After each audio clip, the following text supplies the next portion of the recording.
made him a legend and helped make America the greatest nation on earth. Thank you, Madam President, and I yield the floor. Madam President. Senator from Rhode Island. Thank you, Madam President. I am here on the floor again today, as I try to be every week, to speak about the continuing effects of carbon pollution on our planet, on our climate, on our oceans. We've been away for the August recess, so it has been a while since I've done that. But August has been somewhat eventful. We've had two party conventions, and we've had continued news about what is happening to our climate and to our world.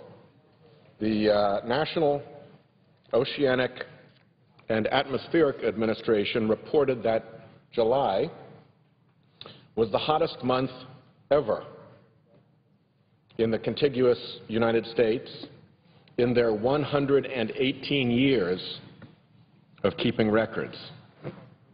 According to NOAA's State of the Climate reports, nearly 63% of the country experienced moderate to exceptional drought in July and August. It is affecting all sorts of folks, farmers, obviously. Unexpectedly high spring temperatures, for instance, decimated tart cherry production in northwest Michigan, where 75% of the country's tart cherries are grown. Freezing weather followed by a warmer than usual spring destroyed the cherry buds, and more than 90% of that crop was lost. Grapes and peaches and apple harvests were also affected. Losses from this are estimated at $210 million, making this year the worst year on the books for Michigan fruit. Just to give one example, electricity generation, of all things, was affected. Over the weekend, a Washington Post article documented electricity generating facilities struggling to supply consistent levels of electric generation because of these drought conditions. Lake Mead, Hoover Dam's reservoir, fell 103 feet below its targeted capacity. Low water levels have hindered barge transport of coal up the Mississippi River. 8 coal-fired and nuclear power plants in Illinois needed special permission to discharge cooling water that exceeded their federal clean water permit ceiling of 90 degrees.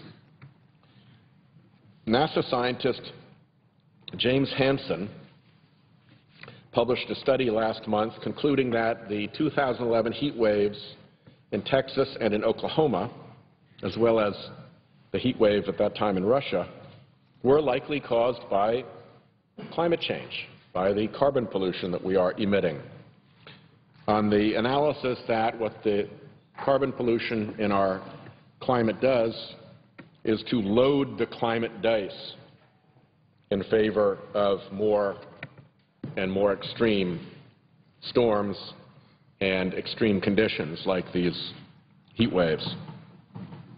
Last week, the University of Colorado's National Snow and Ice Data Center and NASA announced together that Arctic sea ice has reached a record low of 1.58 million square miles, nearly 70,000 square miles smaller than the previous modern low. And, of course, there are still weeks to go in the melting season, so it will be a lower record than that.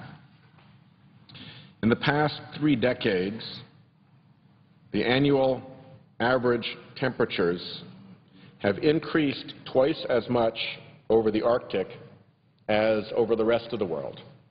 The Arctic is really the leading edge for the climate changes that are occurring as a result of our carbon pollution. The average extent of the Arctic sea ice has declined by 25 to 30%, and the rate of that decline is accelerating. Habitats are changing. Extreme weather is increasing. Species are moving. Oceans are warming and rising. And Republicans and special interests are denying. They insist on keeping their heads in the sand. In this case, given the source of much of the denial propaganda, it's probably safe to say that they have their heads in the oil sands. The conventions that took place over August were instructive. I believe that history will look back at the Republican convention as a disgrace of climate denial in the face of the mounting facts. By contrast, President Obama pointed out clearly, simply, and plainly that carbon pollution is heating our planet, that climate change is not a hoax, that more droughts and floods and wildfires are not a joke, that they are a threat to our children's future. I applaud the President for his leadership in this way. He was not the only Democratic leader to touch on this issue. Senator Kerry, who gave a brilliant and passionate speech on the floor before the August recess, in his remarks said this: despite what you heard in Tampa, the site of the Republican convention, an exceptional country does care about the rise of the oceans and the future of the planet. That is a responsibility from the Scriptures, and that, too, is a responsibility of the leader of the free world. President Clinton, in his wonderful magisterial speech, lauded the agreement the administration made, the Obama administration made with the management, labor, and environmental groups to double car mileage. He pointed out that was a good deal. He said it will make us more energy independent. It will cut greenhouse gas emissions. And he added that it will bring another 500,000 good new jobs into the American economy. Congressman Barney Frank of Massachusetts reminded us of the Romney who understood climate change, who, as Romney said, was for climate change. I think he meant was for doing something about climate change, back when he was governor of Massachusetts, and reminded us now there's a different Romney who believes that it's a myth. Secretary Ken Salazar, who served with real distinction here in the Senate, said of the deniers who, to use his words, mock our sacred responsibility as stewards of God's earth, he said this: their attitude isn't just sad, it's reckless and it's backward. Tom Steyer is the co-founder of Advanced Energy Economy. He said this about Governor Romney: Governor Romney's road to the future will lead to dirty air and increasing climate volatility, uncertainty over energy prices, and less security, not more. He contrasted that with President Obama. President Obama's road to the future, he said, will lead us to energy independence, energy security, a safer and cleaner environment, and countless new jobs that can never be outsourced. And as silent and mocking as the Republican convention and as the Republican candidate was on this issue, they have doubled down since then. Over the weekend on Meet the Press, Mr. Romney restated that he's, quote, not in this race to slow the rise of the oceans or to heal the planet. His energy plan makes no mention whatsoever of climate change or of promoting renewable energy technology. Instead, it details how the United States can exploit what the platform calls the domestic cornucopia of carbon-based energy resources. Our platform makes it clear that we take this seriously. I quote, "We know that global climate change is one of the biggest threats of this generation, an economic, environmental, and national security catastrophe in the making. We affirm the science of climate change, commit to significantly reducing the pollution that causes climate change, and know we have to meet this challenge by driving smart policies that lead to greater growth in clean energy generation and result in a range of economic and social benefits." In our national security platform, we state, "The national security threat from climate change is real, urgent, and severe.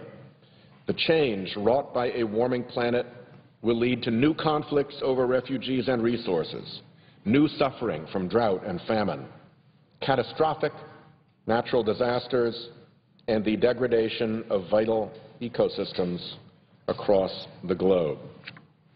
By contrast, the Republican platform calls on Congress to take quick action to prohibit the EPA from moving forward with new greenhouse gas regulations. We are at history's junction, as shown by these two conventions and these two platforms. The Republicans would take us back into the past on a tide of propaganda and denial to serve the special interests of the polluters. The Obama administration would take us forward to compete successfully in the world for clean energy innovation, clean energy technology, and clean energy jobs. It would allow us to meet our responsibility to our children and grandchildren to leave them a world as good as the one that was left to us. And it would, in addition, show that this great experiment in human liberty, the United States of America, this great democracy, is not for sale.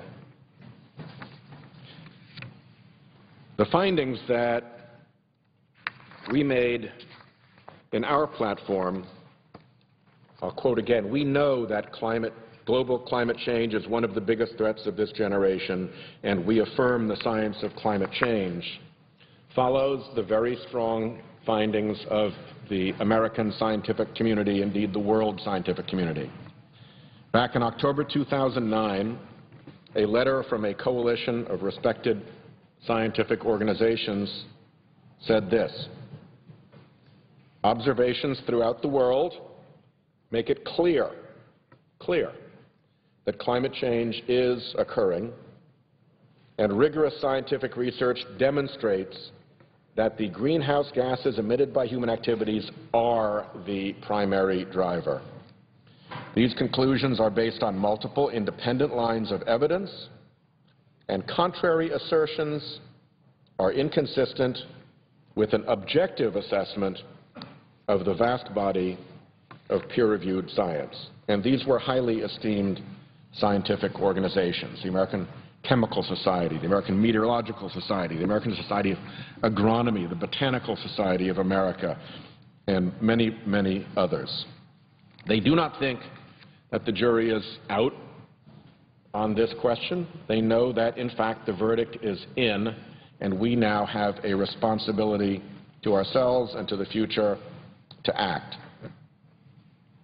Recently, Dr. Richard Muller, a converted climate skeptic, released findings from his research, which was ironically partially funded by the Koch brothers, that the Earth's land temperature has increased by 2.5 degrees Fahrenheit in the past 250 years, and 1.5 degrees of that over the past 50 years. He states, It appears likely that essentially all of this increase results from the human emission of greenhouse gases. And another benchmark was a monitoring station in the Arctic that measured carbon dioxide at 400 parts per million for the first time. This is 50 parts per million higher than the maximum concentration of carbon in the atmosphere at which scientists predict a stable climate.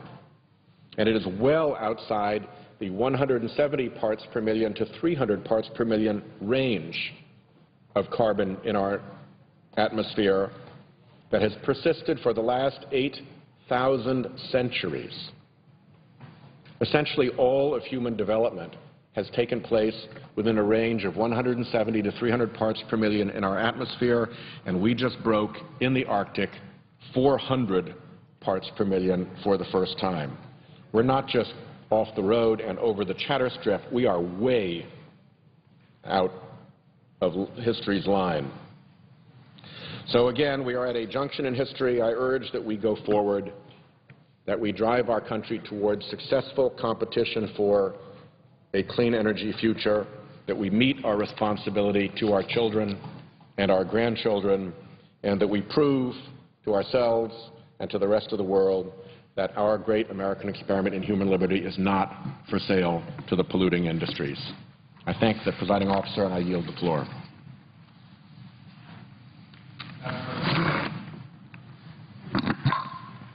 Thank you, Madam President. Madam President, I'd like to take a few minutes today to talk about our nation's economy. This speech is not about the economy that we wish we had. Speech is not about the economy that we used to have. This is about the economy that we have today. By now, Americans are all too familiar with the bad economic news. The front page of today's Wall Street Journal provides little respite from that bad news. It reads, and here's the headline, front page, household income sinks to 1995 level. Let me say that again. Household income sinks to 1995 level. The President talks about moving forward, but the reality is that the American paychecks are moving backward. The article goes on to describe a report from the Census Bureau, a report that illustrates what millions of Americans already know. We're not better off than we were last year, or the year before, or the year before that. In fact, the Census Bureau data shows that household incomes in 2011 fell for the fourth consecutive year. Hardworking Americans don't need census data to tell them this. They know it. And all they need to do is to look at their paycheck. For many, it is significantly smaller. While paychecks continue to shrink, the cost of everyday living has gone up. Gasoline prices have gone up another 30 cents a gallon in just over a month. Americans recently paid the highest price ever on a Labor Day weekend for gasoline. 1 out of every 7 people in America is now on food stamps. In 2008, that was before President Obama's election, the poverty rate was 13.2% and 38.8 million Americans were in poverty. This week's numbers show a 16% increase in just 3 years. Poverty rates remain stuck at its highest level since 1993. I made many of the same points last week in the response to the President's weekly address, but I feel it's important to make them again. While many Americans worry about their shrinking paycheck, far too many others have no paycheck at all. Today, 23 million Americans are unemployed or underemployed. Many of these folks are our friends, our neighbors, and family members. The undeniable truth is President Obama is on track to have the worst jobs record of any president since World War II. When the President was hyping his so-called stimulus program, his economic team claimed that unemployment would not go above 8% and it would actually be below 6% by now. Instead, it's been above 8% now for 43 straight months. According to last week's jobs data, unemployment dropped from 8.3% to 8.1%. Well, why did that happen? It didn't drop because of newly created jobs. It dropped because 368,000 Americans simply gave up looking for work. They just gave up. With the stimulus bill, the President promised jobs. The only thing he delivered in this was not the jobs, but more debt. It's bad enough that the stimulus was wasted. Even worse, he borrowed the money, much of it from China. The reality is that America is not better off than it was 4 years ago. In terms of global competitiveness, the United States has dropped for 4 straight years. When President Obama took office, we were #1 in the world. Now we're #7. Why? Well, American businesses are at a competitive disadvantage, and that's because of our tax rates. They're the highest in the developed world. American businesses are being asked to create jobs in the face of a regulatory onslaught, the like of which we've never seen before. Americans know what works. What works here in this country: low taxes, reasonable regulations, and living within our means. President John Kennedy understood that. He said, and I quote, "Permanently large deficits would endanger our economic growth and our military and defense commitments abroad." He said that 50 years ago, 1962. Washington's budget deficit that year, 1962, was $7 billion. So from $7 billion then to $1.2 trillion this year. For every year since he's taken office, President Obama has spent at least $1 trillion more than Washington took in, all of it borrowed. And there is no end in sight. According to the Congressional Budget Office, the government ran a $192 billion deficit last month alone. This is the highest deficit ever for the month of August. Under his watch, government continues to spend too much, borrow too much, and grow bigger every day. President Obama's record of failure has come at a great cost to our country and to our future. The President's policies have failed to produce the results, the accountability, and the solutions that the American people deserve. The Obama administration is simply not moving our country forward. A healthy economy comes from a growing private sector. Yet the President doesn't seem to appreciate or value the private sector. Remember, he said, if you have a business, you didn't build it, someone else did. Well, in Wyoming and in communities all across this country, there are bakers and florists and dry cleaners and farmers who did build their businesses and whose families have been working in them for generations. Those business owners know what President Obama does not. They understand, as Ronald Reagan put it, that you can't be for big government, big taxes, and big bureaucracy and still be for the little guy. As a nation, we are being led by overspending. We're being choked by regulations, and we are being paralyzed by a lack of affordable energy. Just look at one of the President's favorite legislative accomplishments, the President's health care law. The American people knew what they wanted from health care reform. They wanted the care they need from a doctor that they choose at a lower cost. Instead, what did they get? Well, they got a $700 billion cut to Medicare, a government mandate that everyone must buy insurance, funding for IRS agents to investigate you, but too little money for doctors to treat you. Like health care, the American people know exactly what they want from our nation's energy policy. What they want is energy security. Yet the President continues to block the Keystone Pipeline and the oil and the jobs that come with it. The President has wasted millions and millions of taxpayer dollars on Solyndra. And the President continues to stifle domestic production of affordable American energy sources like coal while driving up energy bills for the American people. Now, since energy security isn't a priority for this President, what about financial security for your children, your grandchildren? Well, Washington has piled a mountain of debt on the backs of future generations, and the President just keeps adding more. On his watch, the national debt just passed $16 trillion. $16 trillion with no end in sight. President Obama says he deserves a grade of incomplete on his handling of the economy. But people only ask for an incomplete grade when they know that they're failing. He's now asking you and all of us to give him more time. The question is, can we afford to give him that time? As I said in the beginning of this address on the floor of the Senate, it's not about the economy that we wish we had or about the economy that we used to have. It's about the economy that we have today. It's about reality. So instead of giving President Obama 4 more years to continue the policies that have not worked and are not working, it is time for a change.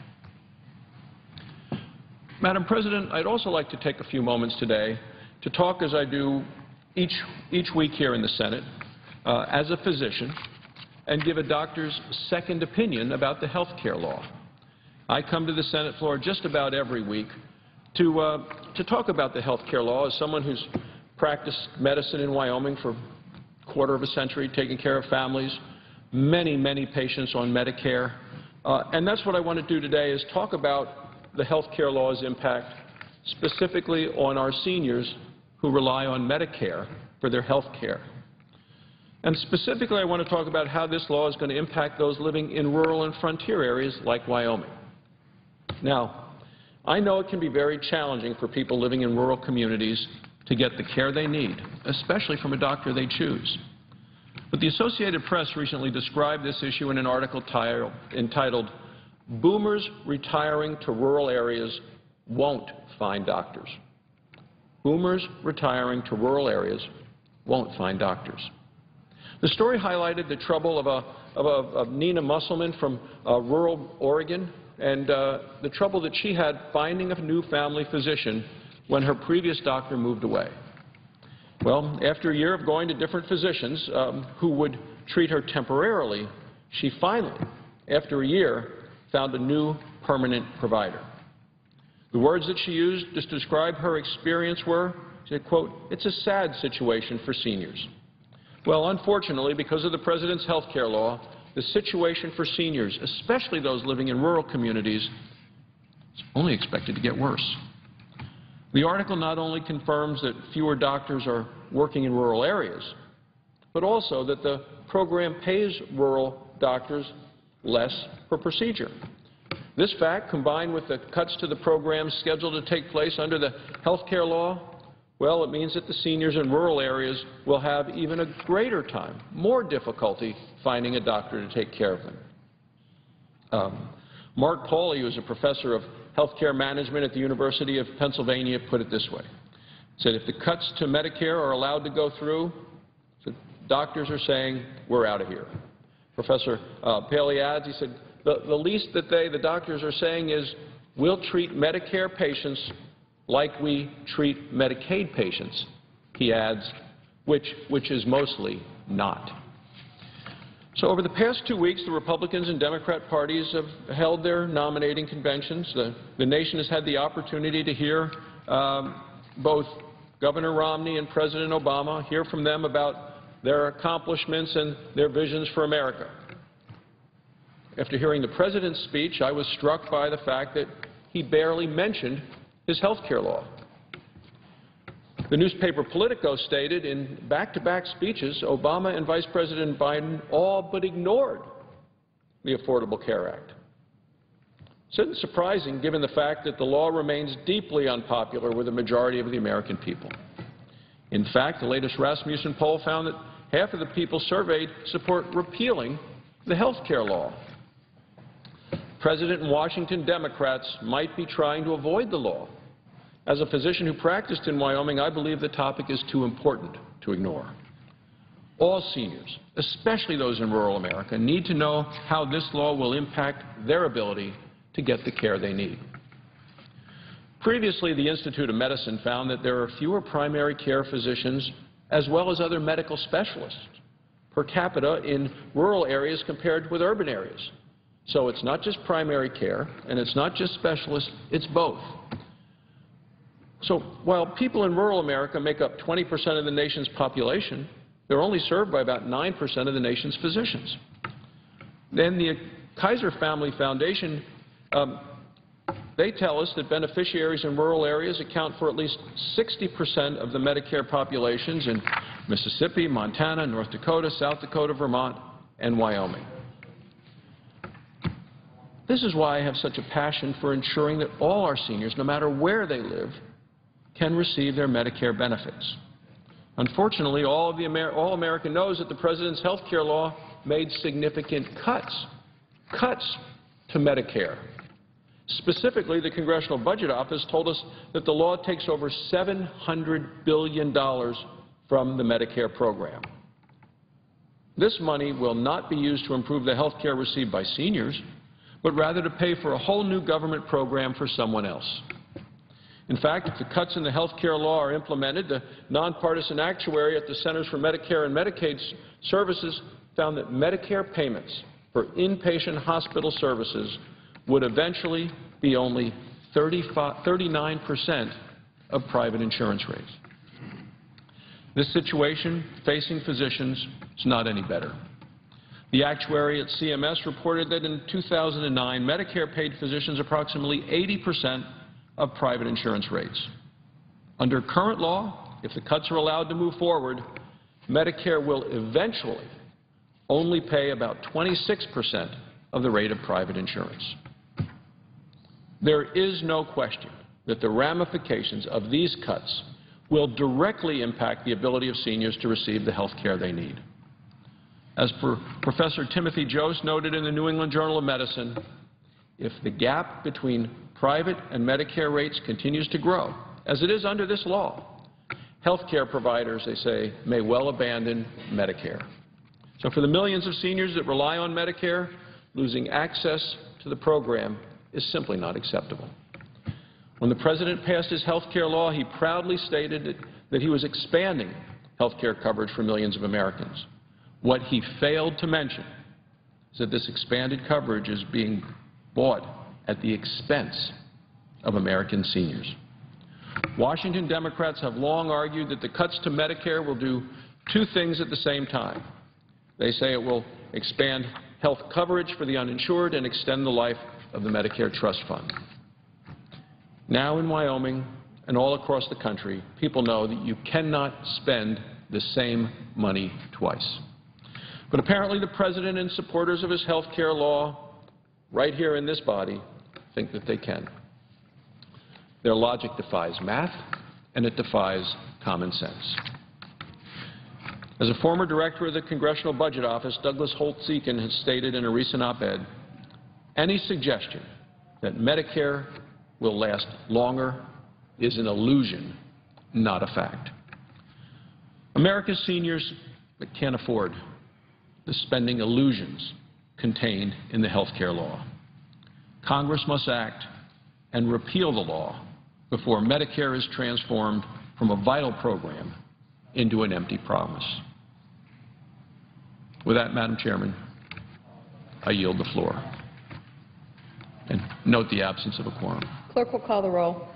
Mr. Akaka.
further proceedings on the quorum call be dispensed with. Without objection.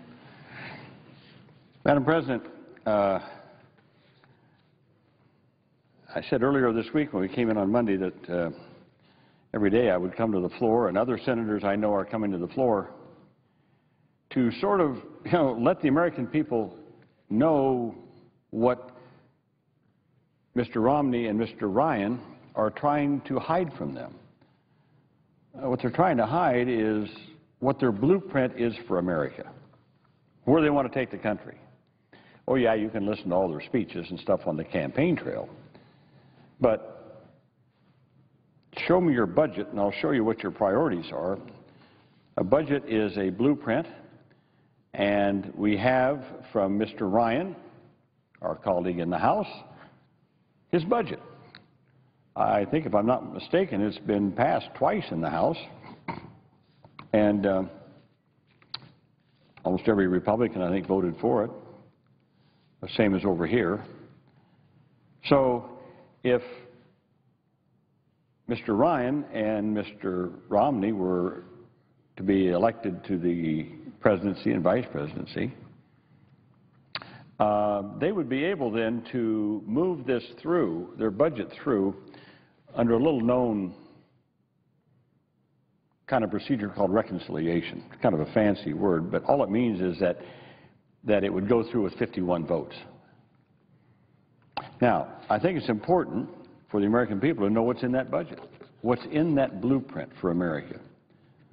And that's why this week I have taken the time to talk about the impact of the budget on health care and on education.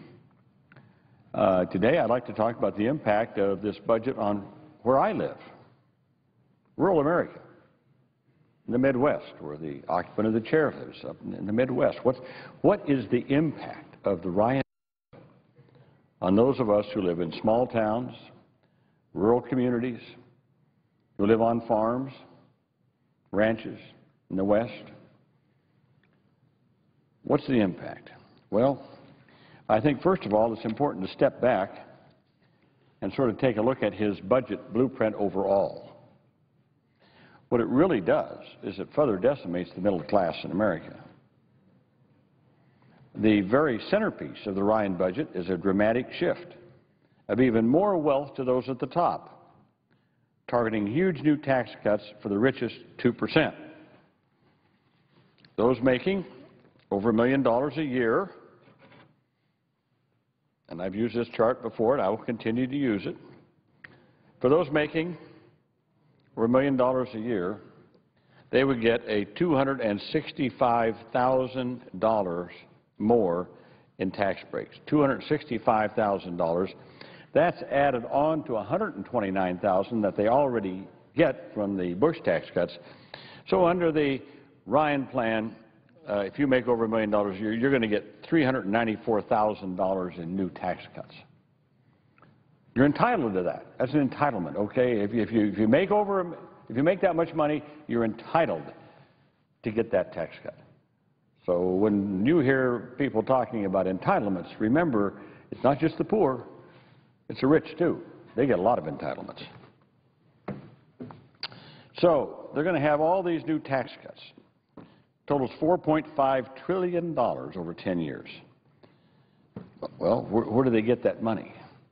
Well, they don't want to say how they would pay for it, but we have to look at the budget. The Republican budget, the Ryan budget, would partially offset the tax cuts by making deep, draconian cuts to programs that undergird the middle class, essential to a quality of life in our country. Everything from education, student grants and loans, law enforcement, clean air and clean water, food safety, medical research, highways, bridges, and other infrastructure, agriculture, and energy. I've said before, the Republican plan would end Medicare. The Ryan budget ends Medicare. They keep saying, well, it ends it as we know it. Well, as you know it, that's what it is.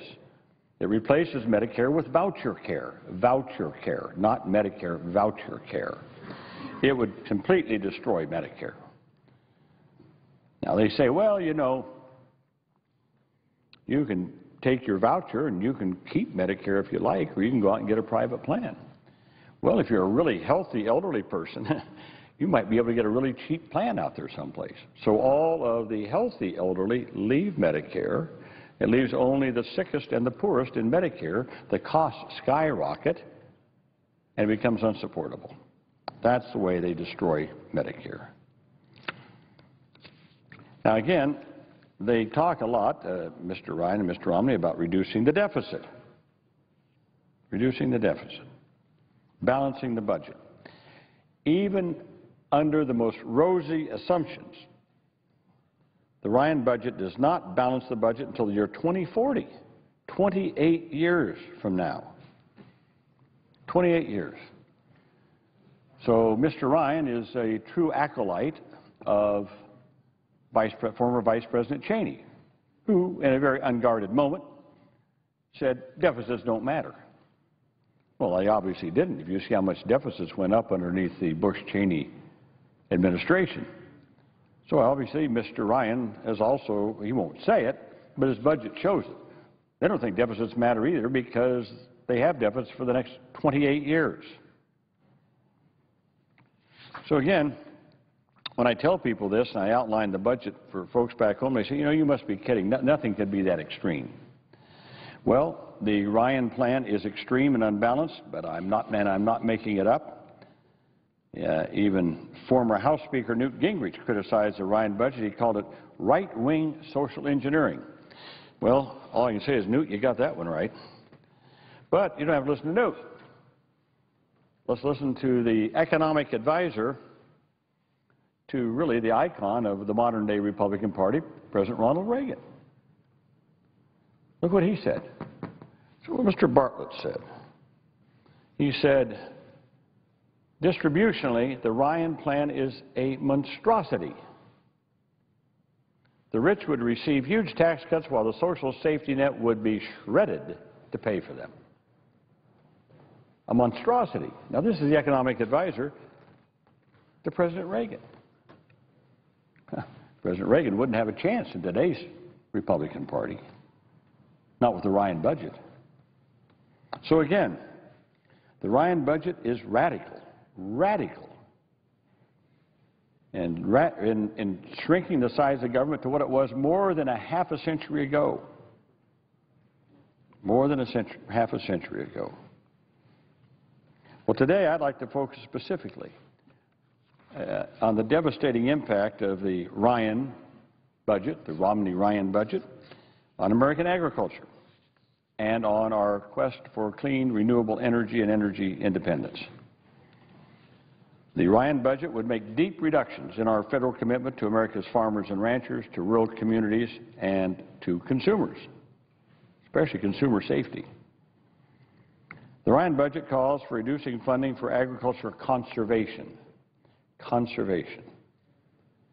Over 10 fiscal years by $16 billion below the funding levels that we have now in the present Farm Bill.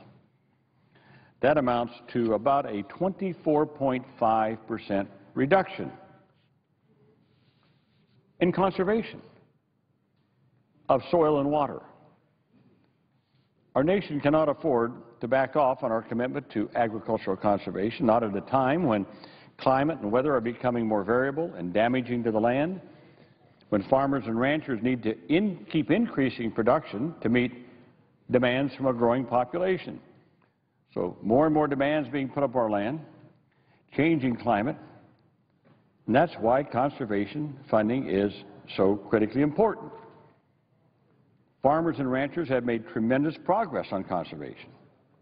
Yet about a quarter of U.S. cropland is still deteriorating from excess soil erosion. Concerning water quality, nitrates in the Mississippi River and its tributaries were 10% higher in 2008 than they were 20 years ago. There have been no consistent nitrate declines in the past 30 years. And here's just a couple of charts to illustrate sort of what I'm talking about. This is a nice pastoral view looking over some rolling cropland. And this is a gully. Now you can see they put up some plastic there to stop it, but this is, rain comes down, hits it, washes it off, down into the ditches. Well, that's sort of the before. That's before conservation practices. Let's take a look at the same picture after we've used some federal conservation plans and farmers' own money, and look what we've got now. A nice grassed waterway. Absorbs all of that rain. That's what conservation does. Well, and concerning water quality, here's another one. Here's a picture of a gully washer being eroded. You see the land being eroded there. Stream bank erosion. Well, that was before.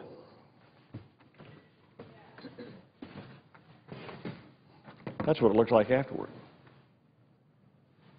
Nice stream with clean water, a lot of bank protection, a lot of trees. In fact, the farmhouse in that last picture you can barely see above the tree line there. That's what conservation does. The Ryan budget decimates that. It would cut 24.5%, almost 25% of all the funding for conservation in America.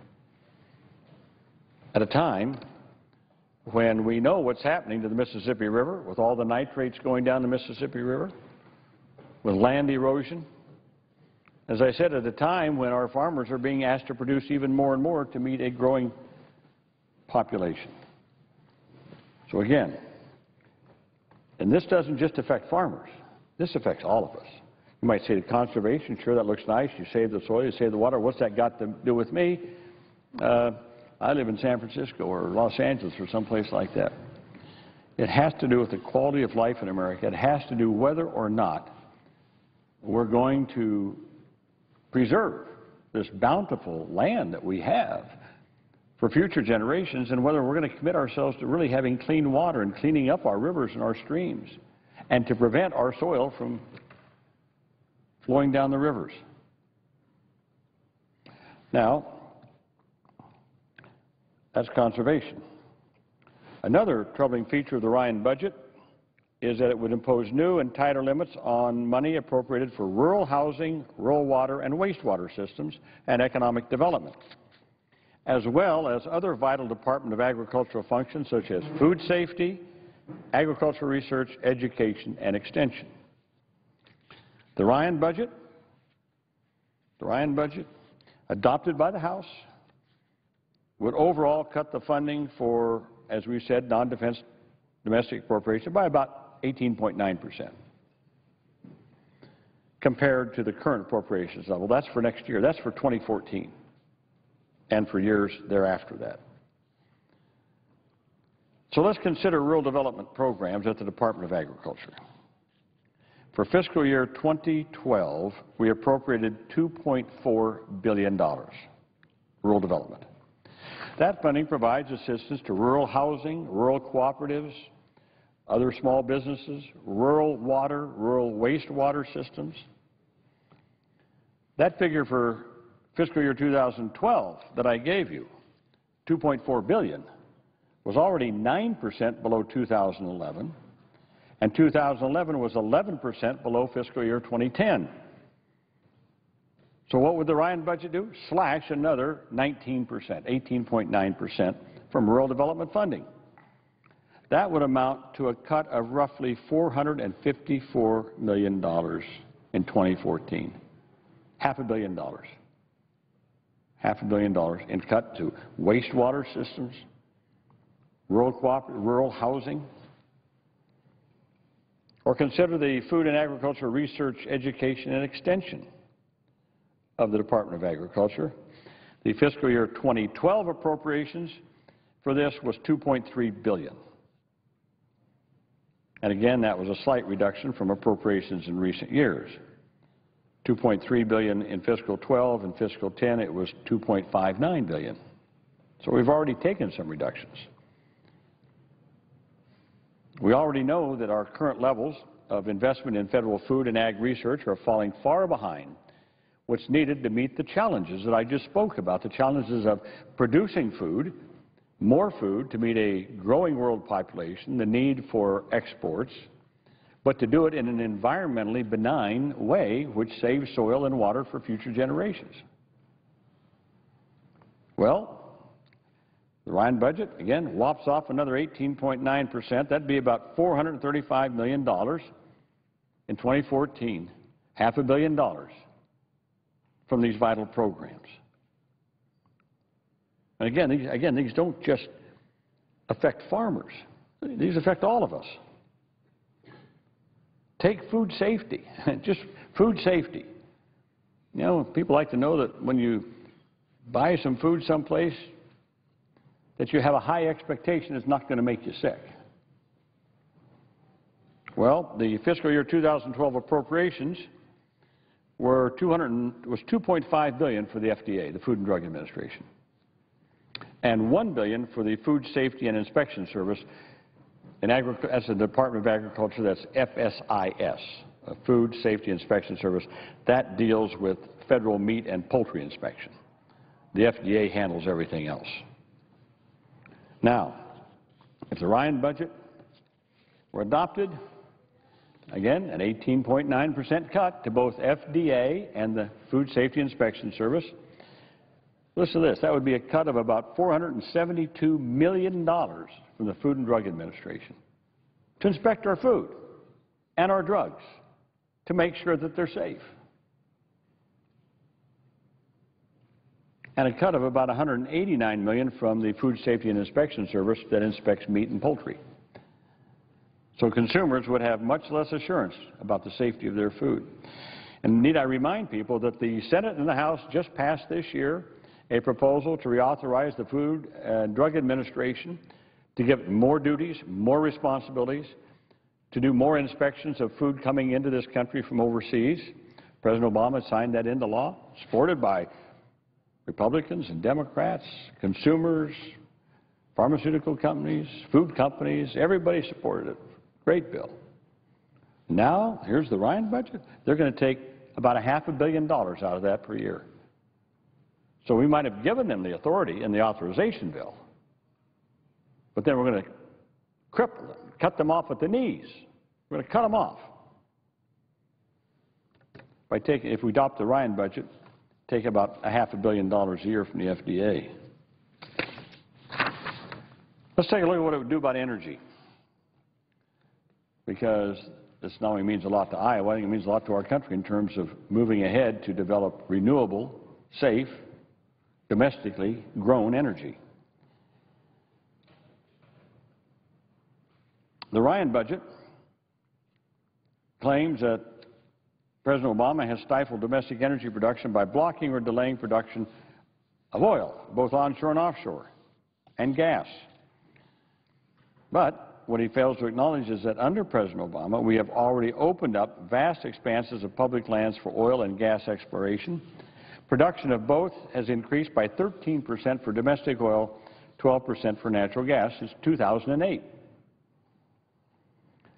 But the most egregious thing about the Ryan budget is it completely ignores and again hinders our development of renewable energy. Wind power. Wind power in America has now provided over 35% of the new electricity generation capacity installed in the U.S. over the last 5 years. In the last 5 years, wind energy accounts for 35% of all of that. The wind power industry has doubled its electricity contribution 4 times just since 2000. So here's been the growth of wind power capacity in the United States since 2000. It's doubled it 4 times. Doubled it 4 times. And is continuing to grow. But again, and again, the industry, the wind power energy now accounts for 75,000 American jobs. 75,000 American jobs. Heavily concentrated in California, Colorado, Texas, Iowa, Illinois, Michigan, Ohio, Pennsylvania. Well, Mr. Romney has said he wants to do away with the production tax credit. Wipe all that out. Well, I wonder how the people in California and Texas and Colorado and Iowa and Illinois and Michigan and Ohio and Pennsylvania might feel about that. Not to mention the other states where they're just now beginning to develop their wind energy potential.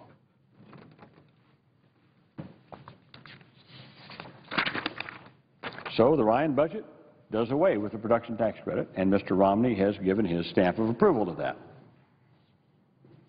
Now, likewise with liquid fuels. Americans clearly want to increase production and use of domestic renewable fuels. We have responded in the past with tax credits and renewable fuel use requirements, the renewable fuels mandate.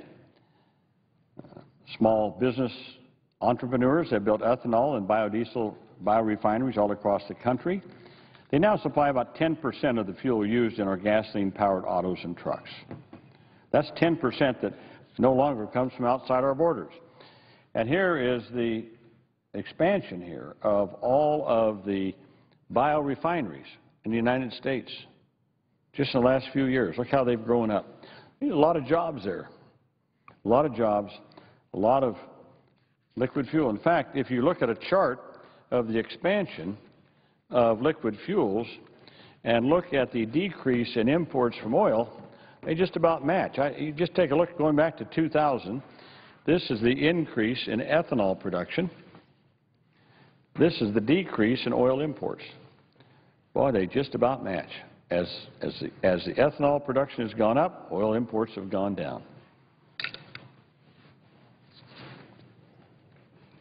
Well, Ryan budget basically says we should roll back all this federal intervention.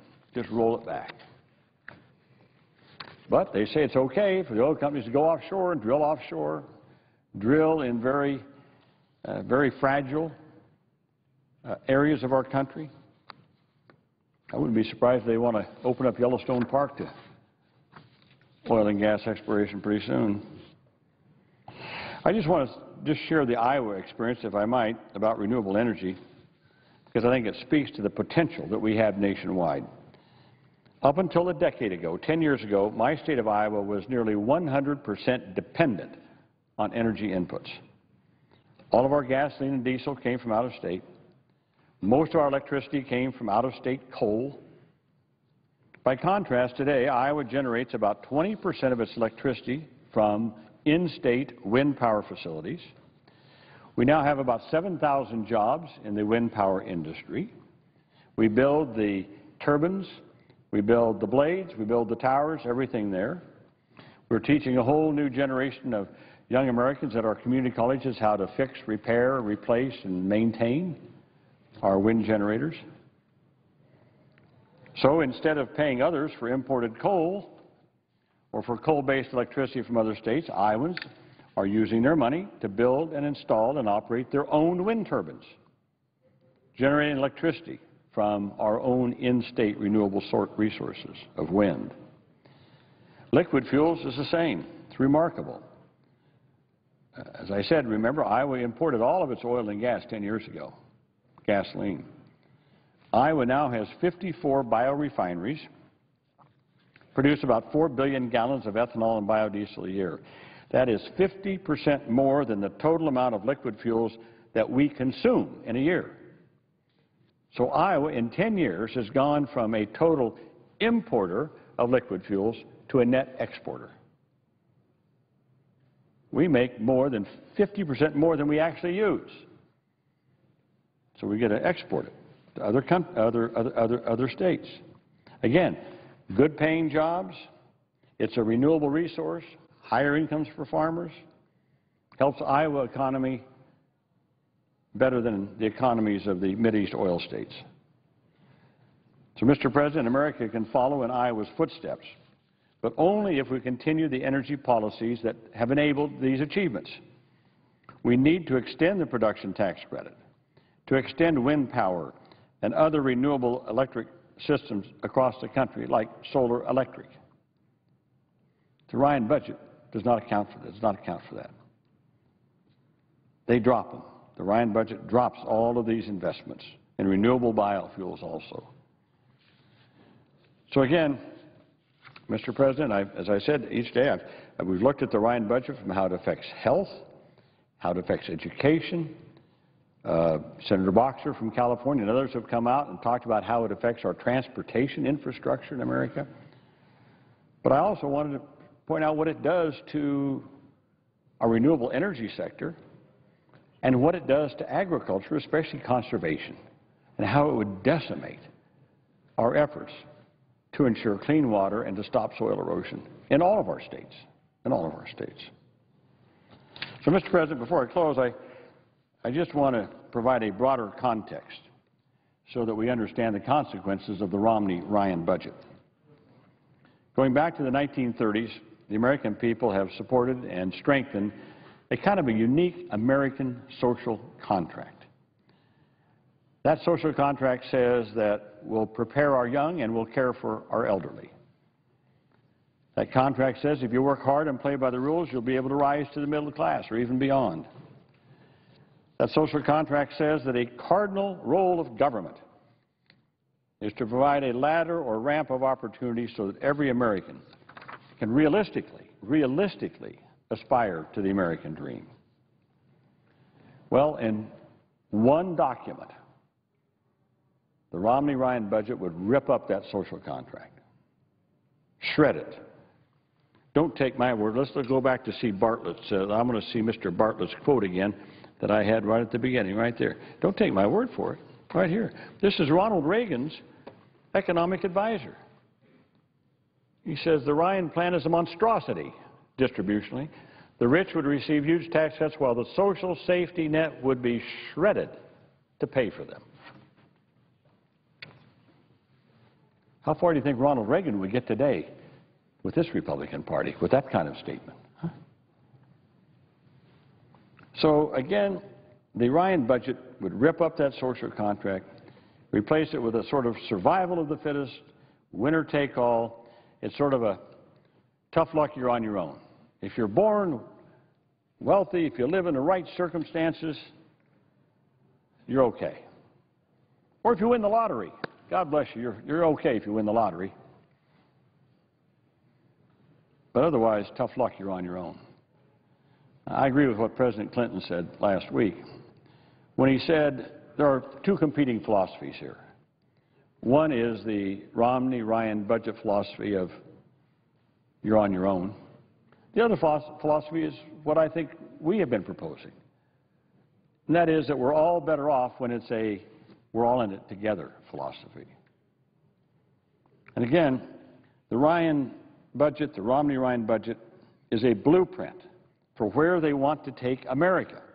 This is not just some phony little thing thrown out here. This is their budget. Tells you where they want to go. It's a blueprint for a building. It's a blueprint for what they want America to become.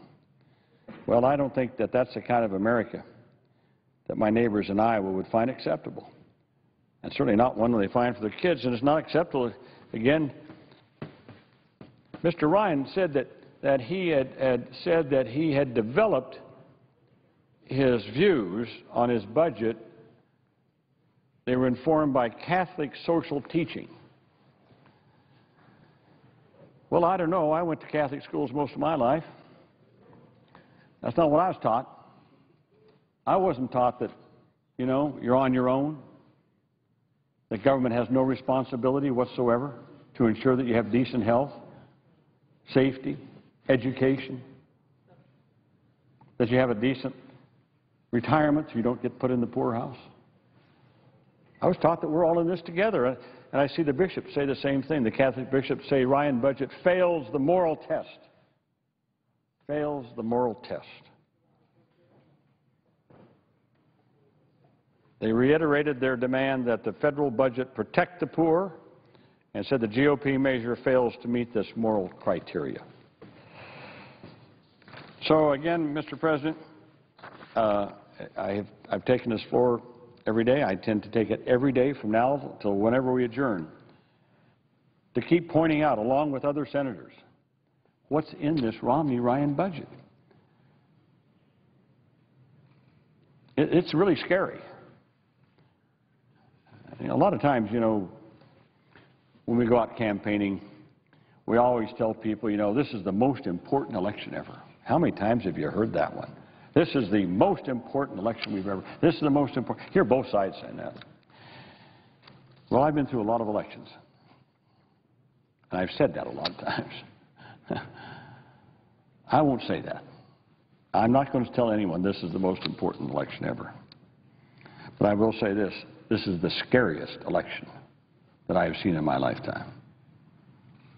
The scariest. Oh, sure, we've had our differences before with Republicans and Democrats, and we fight, and that's okay. That's fine. That's the political give and take. And even under President Reagan, who was more conservative than any president we'd had since probably Herbert Hoover or before, you know, sure, they moved the country in a more conservative direction, but it wasn't like this. And it wasn't anything close to what this Ryan budget's doing. And even presidents who have run in the past, maybe with the exception of Barry Goldwater, but I don't know much about his budget. I dare say I'll bet it wasn't this bad. I'll bet it wasn't anything close to this. That's why this is scary. This is turning America back to where we were before Roosevelt. I don't mean Franklin Roosevelt, I mean Theodore Roosevelt. That's how far back they would turn this country. Mr. President, I ask unanimous consent that Michael Medeiros and Alexis Florzak of my staff be granted floor privileges for the duration of today's proceedings. Mr. President, I yield the floor.